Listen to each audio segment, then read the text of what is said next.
Welcome to Burlap Teachers. Enjoy the video. You start by preparing both devices. Make sure the source has an active internet connection and Bluetooth turned on, and that the client is discoverable.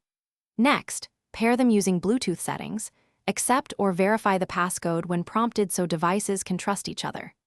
Once paired, go to the source device's network or tethering settings and enable Bluetooth tethering or internet sharing. This exposes the internet service over the Bluetooth link and begins the sharing process. Once tethering is active on the host, switch to the client and select the paired device as the network source, often labeled use for internet or network access.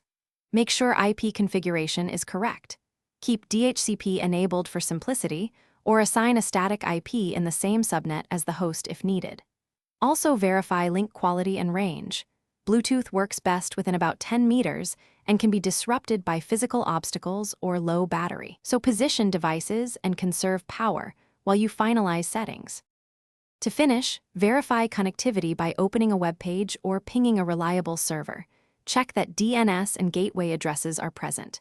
If it fails, first toggle Bluetooth tethering off and on, then unpair and repair both devices because pairing issues often block network access.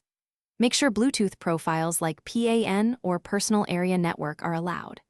If problems persist, use USB tethering or a Wi-Fi hotspot as a fallback. Bluetooth is convenient but slower and more prone to interference than those alternatives. Thanks for watching. Consider subscribing if this video helped you.